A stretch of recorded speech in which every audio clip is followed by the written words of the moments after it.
Hello everyone, जिया कहानियाँ में आपका स्वागत है। आज की कहानी बहू के तेवर।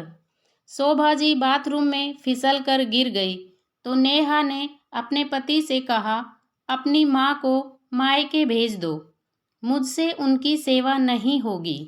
अभी भी ये शब्द शोभा जी के कानों में गूंज रहे थे।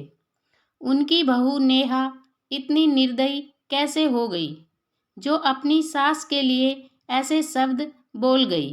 आखिर नेहा ने अपनी शादी के 2 साल बाद ही उन्हें आईना दिखा ही दिया, लेकिन वो तो सास थी, इतनी आसानी से हार तो मानने से रही। बस अब वो नेहा के माता पिता का इंतजार कर रही थी। आखिर उनकी बेटी ने ये शब्द बोले तो बोले कैसे।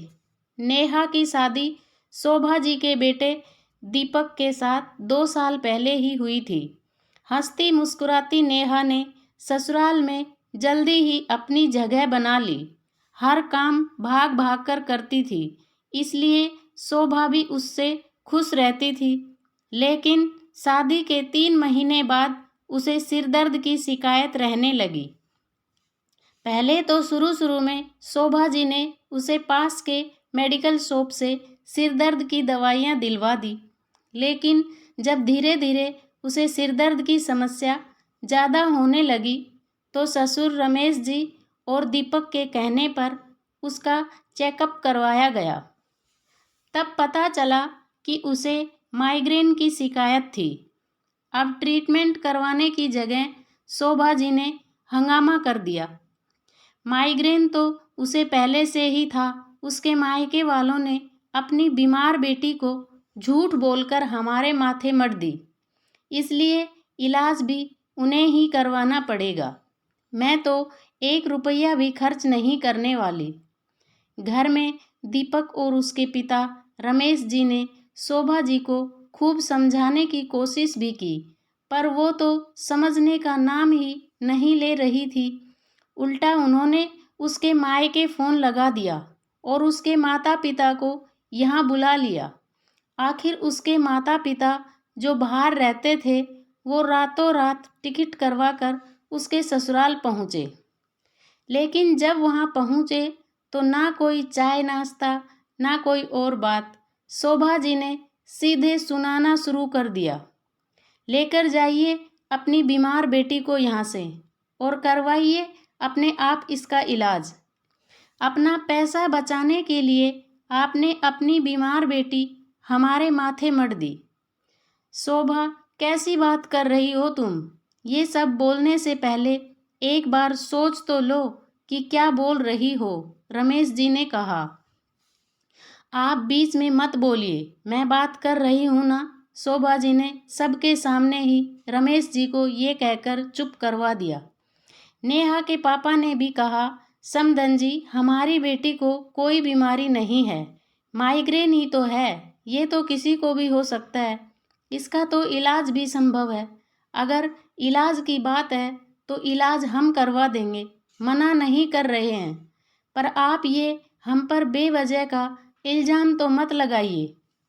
खर्चा बचाने के लिए अगर शादी की होती तो आपको पता होना चाहिए कि शादी में माइग्रेन के इलाज से कई गुना ज़्यादा खर्चा होता है। मुझे कुछ नहीं सुनना। अरे, कोई रातों रात माइग्रेन बना नहीं होगा, ये तो पहले से ही बना था, आपको सब पता था।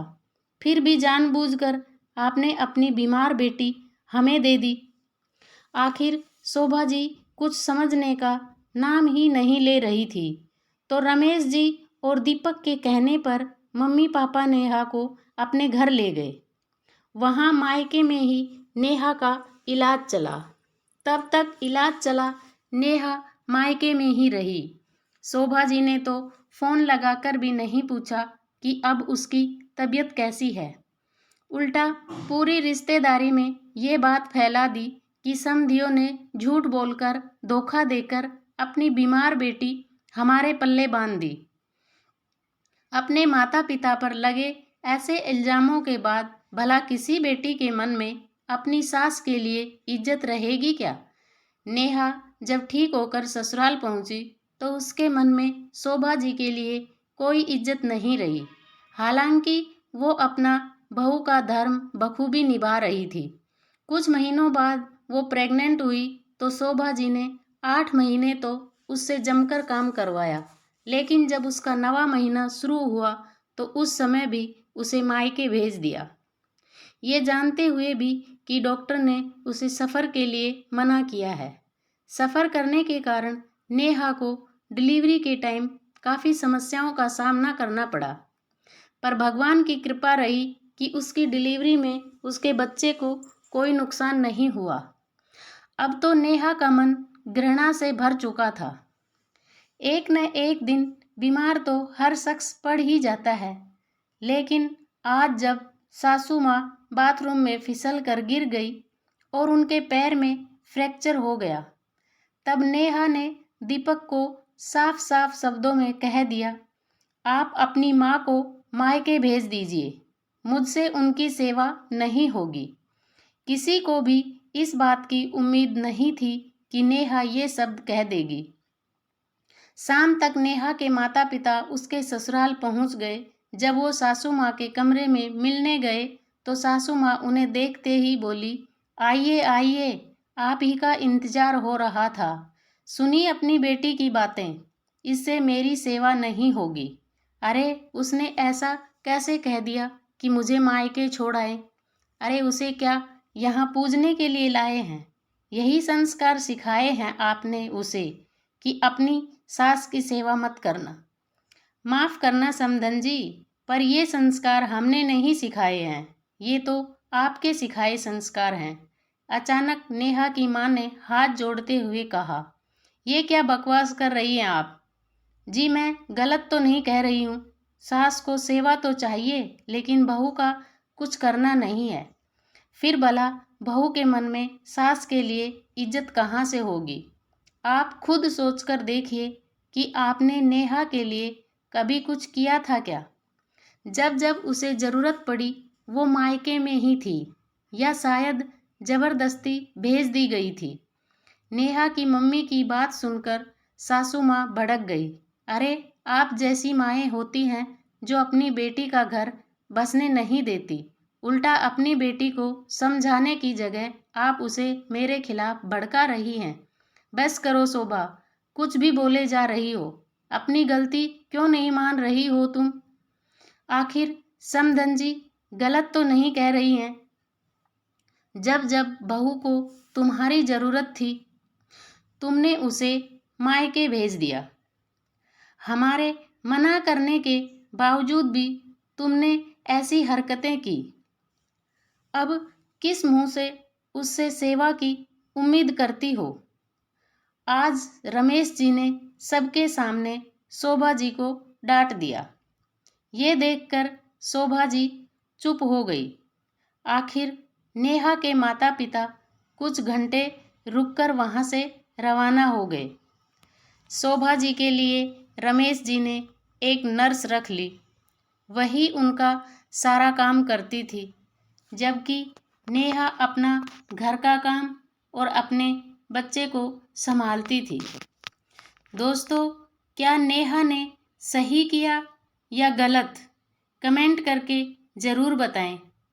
कुछ सास बहुओं को बहुत परेशान करती हैं। जैसी करनी वैसी भरनी, सही कहा गया है। शोभा जी ने बहू के साथ जैसा किया, बहू ने भी शोभा जी के साथ वैसा ही किया। अब बहू को कैसे दोष दे सकते हैं? बहू भी तो किसी की बेटी है। अगर सास बहू को बेटी बनाकर रखेगी तो बहू भी सास को माँ की तरह प्यार करेगी। दोस्तों, वीडियो अच्छा लगा तो वीडियो को लाइक और शेयर ज़रूर करें। चैनल पर नए हो तो चैनल को सब्सक्राइब ज़रूर कर लीजिए। वीडियो पूरा देखने के लिए धन्यवाद। मिलते हैं अगली वीडियो में। जय श्री राम।